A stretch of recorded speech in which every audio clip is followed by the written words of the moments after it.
Welcome to Tell Us Why, a podcast for the financial freedom community.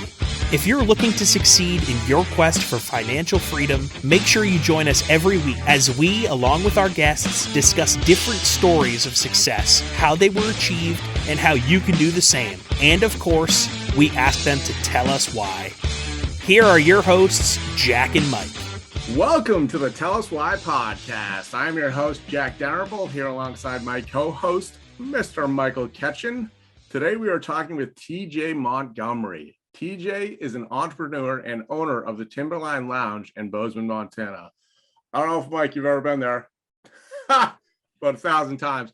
But a very awesome place, awesome setup. But before we bring TJ in studio, Mike, what's going on in the business? Business is good, man. Like I said, I think we're going to be selling a couple properties here. It's going to be our first time going through a big, 7-figure sales process. So that's new, learning and growing. And similar to the guests we have on today, you just got to get after sometimes. You got to go, and this will be new. We're going to be uncomfortable, but you grow when you get uncomfortable. And I think TJ does a great job touching on why you've got to kind of bet on yourself and get after it. What do you got going on in the business right now before we bring him in? Well, actually, going back to Avery Carl, I guess, a couple of weeks ago, she was talking about if you have run into an issue 3 times, you need to hop in front of the issue and system. Does this apply to your reading or? So I'm learning how to read, hooked up 101. No, but I was like every month I have to go through and download a bunch of statements from my bookkeeper. Like I've tried to give her access. I've tried to get in front of it. And now I'm like, I have all these separate bank accounts. I went into Chase the other day and was like, listen, I have all these bank accounts. I want to get rid of them all. I want to use one bank that links to my accounting platform and be done with it. So I'm in the process of setting that up. Again, laziness, systems, whatever you want to call it. Getting after it for the 2022 going forward. I like it. We'll definitely have some systems and some great tips on this week's episode. Before we do that, should we hear who's brought to us by? Let's do it. Are you sick of being treated like just another number by large insurance companies? Do you want a more personalized experience with somebody that you can trust? With Keith Monteith, that's exactly what you'll get. Keith is an experienced professional who can design an insurance plan tailored to fit your specific needs. With access to over 30 insurance carriers, Keith is able to shop numerous markets to find a price that works for you. So if you want an insurance agent that you can rely on and one that has your best interests at heart, then call or text Keith today on 978-241-2363. That's 978-241-2363. Keith Monty. He'll get you covered. Okay, so we are back with TJ Montgomery. TJ was born and raised primarily in Washington and was homeschooled throughout high school. He joined the Marines at age 19 and spent almost 10 years in that organization. His military career included security and security management, as well as some time spent in Okinawa, Korea, and Jordan. TJ moved to Montana in 2019 and started a cigar lounge, which he now operates. At heart, he's an outdoorsman with a passion for empowering the individual. TJ, welcome to the Tell Us Why podcast.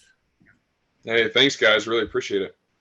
Thank you for being here. And I don't think Jack did that justice for that intro, because we've all sat there and enjoyed that cigar lounge out in Bozeman, Montana. Yes, and we have, but we were stuck between you and Brian last week's guest. We couldn't get a word in. So yeah, I heard Brian was on. He's quite a character. Yeah, he likes to talk, and I've been told I like to talk, so we had a lot of talking. So Yeah. Well, again, you guys TJ, are pretty good at it. So yeah, thank you for being here. And as Jack just alluded to, what we always like to do to kick off the show is, obviously you've got a crazy story. We'll get into it. We'll get into the backstory. But where are you at right now as an entrepreneur? Where are you at with your business right now? What does the day-to-day look like for TJ? Oh man. Well, currently I'm working about 6 days a week. I show up at about 11, I say that I leave at 7, but really, I stay late often. I'm here till 9 or 10 or 11, pretty regularly. So, yeah, it's great to do that though. It's great to, have conversations with the guys in here and build those relationships. So, right now the lounge is about 9 months old. So up to about 40 members, just over. Yeah. And staying with that, like you just said, so as an entrepreneur, it's not all rainbows and butterflies and Maseratis and $1 million paycheck. No, I have yet to see any of those things. Well, that's because So- you live in Montana. You can't have a Lambo in Montana. Yeah, can you know, the weather's great. Oh, but you see them around here. Actually, Yeah. yeah. Yeah. And staying to that point, though, going with that, that's a perfect segue to what we talk about is the why, the motivation. I mean, you're obviously a guy, very experienced, track record. As you mentioned, you're relatively new in the entrepreneurial journey. What is the why? What is the crazy motivation to take on all this risk and do something so unconventional and bet on yourself like this? Well, when I was in the Marine Corps, I was looking for something to do when I got out. I knew my time was coming to a close, and the Marine Corps taught me two things. One is I didn't want to work for the federal government ever again if I could help it, and two is I didn't want to work for anybody else if I could help it. So that was really the motivation. I was looking at different jobs and different career paths, and I could go in and do this, or I could go do this. I had a lot of experience in security, and I could go manage security somewhere, or I could go do any of the other jobs that former military are picks for, right? But all of those, they all had a cap on success, if you will, or how much money you could make. And I wasn't looking for that. I wasn't looking for a cap. I wasn't looking for a ceiling. I wasn't looking for a corporate ladder to climb. I'd done that a little bit in the Marine Corps, and it didn't appeal to me at all. So that was when I decided to, I guess, really more even than deciding to go into business for myself, I decided what I didn't want to do, and that was work for somebody else. Mm-hmm. Yeah. I think we can all respect that here. So, well, yeah, I mean, Jack comes out of the corporate ladder. I come out of an education background. I mean, Jack, throwing it back to your story real quick. I mean, I'm sure you can relate to what TJ went through. What is that like every day? Like when you guys flip that switch mentally, because to me, I never did the corporate stuff. If you two could talk about that real quick. To me, that seems like such a complete 180. Does it happen overnight? Is it a gradual decision? What does that look like, Jack? I mean, for me, it was always just like every once in a while you get that tick. Like it was, this one little thing would happen. You'd be like, I don't really care for that. And then like after like the 20th time of that happening, you're like, well, maybe I need to do something about it. And then it just keeps like tapping away. And eventually it's like, you're from where you started. Like I always thought I wanted to be in corporate. Like I thought that I liked what I did. I didn't hate it by any stretch of the imagination. I was like, I'm going to do this. Like I used to hear about how people graduating from high school changed jobs seven different careers and over the course of their lifetime. And that baffled me. I was always like, oh, I'll be in the same job. I'll be here forever. But then like riding an hour in the morning on the train every single day, and then getting into the office and sitting there for 4 hours before I did a single thing, or just like these little taps, it just kept tapping away. And over time, those taps just kept compounding. And I was like, I always wanted to be in like a large corporation. And then like, I was like, oh, maybe a smaller mid-sized corporation. Maybe I'll go to a startup and get some equity. And then I was like, starting my own fucking business. Like, what am I doing here? This is a waste of my time. Yeah, similar kind of path to you, TJ. Did you arrive at that, or where does that kind of tie into your story? Yeah, you're in the Marine Corps and just in the military, your property. You don't have control over your life. You don't have control over the day-to-day. You're given some control and responsibility here, there, wherever, but it's just you're drowning in red tape. You're drowning in an environment that and for the individual, at the individual level, it just wears on the mind. It wears on the heart. And you have this constant, I mean, each organization is different, right? They all have their own culture. They all have their own, way of doing things, way of being. And you kind of reach a point where if you're going to succeed in that, you really have to become that. And that's why you see a lot of guys get out, and oftentimes it's the guys you wish would stay in if you were going to stay in, but you can't fault them for getting out and doing their own thing, right? And going on. Yeah. There's more for those guys, right? And there's a lot of guys where it's a great fit for them, and they stay in and they do well. I wasn't one of them. Gotcha. And that's something, with that, I'm going to jump in because as members of your lounge, I don't know if Jack signed up. He was my guest. We got to get him to sign up.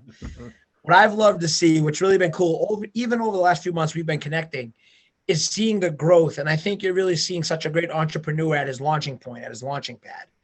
So one thing I wanted to kind of pepper you on, I was excited about, just in your own perspective, really growing a business from infancy. What is a tip you would give to the Tell Us Why community, or something that, even as you mentioned, 9 months in, maybe one thing you wish you had done sooner, or maybe one thing you would do different, and one thing that's maybe surprised you with how well or how great it's been so far? It's a good question. Yeah. So the one thing I would say just do is do it. Like, pull the trigger. Yeah. Don't put it off because the risk is too low. Don't put it off because the cost is too high. Don't put it off because you feel like you don't have enough money, or you feel like you can't do it, right? Start it and do it. And do it. Things that I wished I had done in this. I did a lot of research. I wish I did more. What do you mean by that?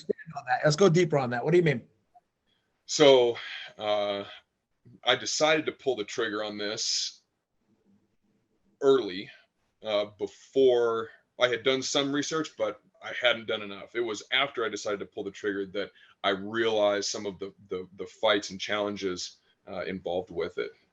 Specifically, kind of the state of premium hand rolled cigars and fine tobacco in the state of Montana.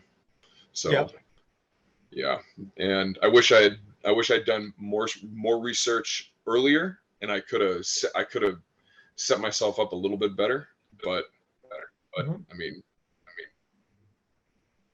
shit buffed out, so yeah. And I'll say that as he's sitting in his beautiful TJ's Timberline Lounge in beautiful Bozeman, Montana, enjoying a cigar on his own schedule. So creek running behind him, mountains in front of him, no big deal. Yeah, like if you listen at home, take that with a grain of salt. We're all a little jealous. I think that resonates with a lot of our listeners. Like, I mean, all our past guests, like, pull the trigger. Like, you might not know everything up front, but I feel like a lot of people get lost in that, like, analysis by paralysis. When you pull the trigger, you're going to learn too. Like, granted, I don't think anybody ever feels fully comfortable with what they're about to undertake. Like, I know I still don't to this day, but I'm doing it every single day. And I think that resonates with a lot of people that we've spoken to in the past. Once you pull the trigger, you're going to learn as you go, and you'll actually learn faster because you're doing what you want to be doing. So you're more motivated and generally learn faster too. But I'm actually surprised by the Montana thing. I thought they'd be a little bit more lenient on the tobacco thing, but they're taxed pretty heavily out there too, aren't they? Like, they're really expensive to get. The tax is very heavy, and you see some states with higher populations, when they implement no smoking laws and regulations, you see usually there are exceptions for cigars and pipe, both in tax and places to smoke. And I believe, I don't know this for a fact, but I believe that the overall population of Montana being so low, when they decided to do this, there wasn't enough people fighting for it. So hopefully here later on this year, early next year, we see some of that stuff change. I know that it's in the works, right? Guys are looking at and talking to legislators and, you know, everything involved with getting that changed. And, you know, there's a few lounges in the state of Montana, not many. One was stood up right before I stood this one up. One just got stood up in Helena. I think Great Falls might even be getting one. So there's more people that are starting to do it, starting to fight for it. So I think overall the state kind of recognizes and leaves those places alone. And the volume of tobacco products that cigar lounges and humidors push is minuscule compared to, you know, all the gas stations that sell cigarettes everywhere, right? Yeah. So, and I think what's important in this episode to clarify too is being an entrepreneur, is people listening to this and starting a business, really knowing your niches, right? So what TJ is doing is he's providing experience with premium hand-rolled tobacco. And back to what he said, if you go back and listen to why you have to do your research when you get into it, but you also still got to pull the trigger. You're not going to know it all. Is even within this industry, there's all these different niches that the average person doesn't know about for opportunity, right? Like the average person thinks tobacco is tobacco, tobacco. And I go back to, you know, real estate, restaurants, gyms, you know, any kind of industry you're looking at, there's the riches are in the niches, which is a perfect segue into, I've loved the experience. I've told you, you guys are sitting on a gold mine. I love it as a consumer, right? It's one of the reasons I'm excited to have you on. Where do you want this to go 5-10 years from now? What do you want this to look like with the Timberline Lounge? And I know you got a partner out in Seattle at another location. Yeah. Yeah. So, you know, there's a couple different directions that it could go. Some of that depends on the way the laws and the regulations change. I would love to have an awesome brick and mortar lounge, right? Yep. With the nicest humidor in Montana, and the most awesome and wonderful environment for the members, right? And if things change and it becomes more public, you know, maybe looking at that and changing it up a bit. But I mean, here in Bozeman, you know, you're close to Big Sky. If it works, I'd love to put another trailer there. I'd love to put one in, you know, any of the other places that are around. There's a lot of places that I've thought about, you know, doing a second location with. So we'll see. Not entirely sure it's going to depend a bit on the regulation probably, and if stuff like that changes and how it changes. Absolutely. All right. One thing we like to ask every guest, a couple important ones. What is a book or resource you would recommend to tell us why community? Yeah, so there's really two books that changed my life in different ways. The first one is Wild at Heart by John Eldridge. That changed my life. Really just talks about who men are and what their purpose is and what is healthy for men to do and for them to act and ways for them to be. That was really a life-changing book for me. And then the other one is Rich Dad Poor Dad. I read Rich Dad Poor Dad right after I read Wild at Heart, and it just all clicked. All the pieces fell together for me. That was really when I knew what I didn't want to do, and kind of the route started really planning the route that I wanted to take. Jack, I haven't heard of one of those, Jack. Rich Dad Poor Dad, excuse me. Wild at Heart, though. I haven't heard of it. Yeah, the Bible. Wild at Heart, I have to check that one out. Yeah, no, I think you mentioned that when we were at the lounge a couple of weeks ago. So I remember thinking that I want to read that. I'm definitely going to pick that up and take a look at it. Yeah, I don't know though. That book that might be alley. A little too off for a guy from Massachusetts. You know what I mean? So we'll see. I'm all that. Check that out. Rich Dad Poor Dad. You know, it shows up every day in every life, and the more, you know, the bigger conversation we were having last night in our mastermind, even around the way I think the economy and everything's going. think about it. If you own assets right now, you're being rewarded handsomely. If you own liabilities, you're being, basically slaughtered every day. You're waking up poorer every day with inflation and everything else. And it's so funny how much it shows up in everyday life. It really is. That's why we call it the Bible. Absolutely. Yeah. And applying it every day. And it's not. All right. Good. It's not for everybody, right? And he says that throughout the book. He says this isn't for everybody. So for those people that it's not. Cool. Yeah. That is such a good way to put it. That is such, Mike, even your example, like you read it when you were 21 years old or something like that, and like it was just over your head, like not over your head, but like you weren't receptive to it at that time. When TJ read it, like it was the perfect time for him. When I read it, it was the perfect time for me. When you went back and read it, it was the perfect time for you. You have to be receptive to that information, otherwise it's not going to resonate. So and follow up on that story. When I read it at 21, I didn't get it, and the people that were in my circle, traditional employees, not financially literate, they didn't have any assets. So what do? You get this guy's a scam. This guy's a con artist. None of this really works. Fast forward, 10 years later, I'm 31 and I'm buying assets. I'm living it in real life. And I'm going, this guy was ahead of the time. And that's why your circle of influence is so important. It is so, so, so important. And bringing it full circle, the advantage of the lounge, the business model that TJ has created, and I thank him for it every time I see him, is a real sense of community. It's what we're trying to do with Tell Us Why. We're trying to build a community, right? And as entrepreneurs, we're problem solvers. We create value. We don't extract value.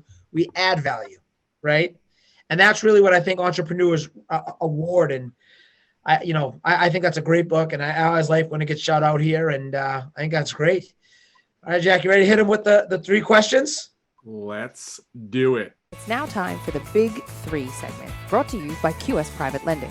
Are you looking to finance your next deal quickly and reliably with less hassle and paperwork? QS Private Lending is one of the oldest and largest hard money lenders to real estate investors in New Hampshire, Massachusetts, and Rhode Island. Our quick and simple short-term loans require no appraisals and have enabled hundreds of builders and investors to profitably acquire and renovate thousands of residential and commercial properties. To experience the QS difference for yourself, call or text Luke Conroy today at 315-323-0250. That's 315-323-0250. QS Private Lending. All right. So wow. Okay, here we go. Now it's time for the big 3. These are the 3 questions we ask every guest every week. And I'll kick it off with a college question. So quick disclaimer, excluding doctors, excluding lawyers, throw that out there. Is college worth it? No. Perfect. Now, done. I have dropped out of college 3 times. Each time I decided to start doing it, I realized why I didn't want to do it. I really, I'll say that I dislike school, but that's not why. That's not why I say it's not worth it. I say it's not worth it because the people who I have talked to who are where I want to be in life give very little, if any, credit to college. So like you said, unless the degree is required for a specific field, I would say no. The idea that college is a higher education, that you get that will directly contribute to your success is not necessarily true at all. Very well said. Absolutely right. Very well said. I think you nailed it. So that's a perfect segue into the next question, which is, what is one piece of actionable advice you go back and give to your 18-year-old self? One piece of actionable advice I would give back to my 18-year-old self. We just mentioned Rich Dad Poor Dad and being receptive to that. My dad gave me that book years before I read it, and I generally listen to it. I listened to that book. I would say start building assets yesterday. That's what I would tell them. That's a very good one. Yeah. All right. So now for the 90-year-old question. What is one thing you would want your 90-year-old self to say to you? So two things. You had enough ammo. No, like that's one. But I would say you've accomplished what you were put here on this earth to accomplish. Good job. I like that is such a Marine answer. I absolutely love it. Right? Stay with it. Brian will be happy because we'll be keeping that ammo in a FitFo custom can. Shout out. Yeah, right. Yeah. Go back to the other question. What would you tell your 18-year-old self? I guess develop assets so they can pay for all the ammo. All right, TJ, where can people learn more about you, learn about the lounge, get in touch with your business? Where can they reach out? Instagram and Facebook at the Timberline Lounge. And then website is thetimberlinelounge.com.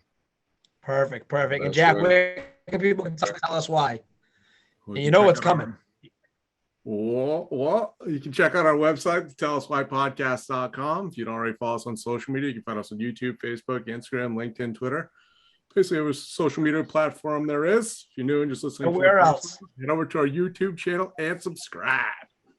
And anywhere you listen to your podcast, Spotify, iTunes, and you don't think you're getting off the hook after almost 50 episodes. I finally launched the TikTok. TikTok is live. All right. Tired of hearing about it. All right, that's it for today. See you, bye. Yeah. All right. That's awesome. So, TJ, thank you so much for being here. Jack, quote of the week. Quote of the week is, when a person can't find a deep sense of meaning, they distract themselves with pleasure. Viktor Frankl.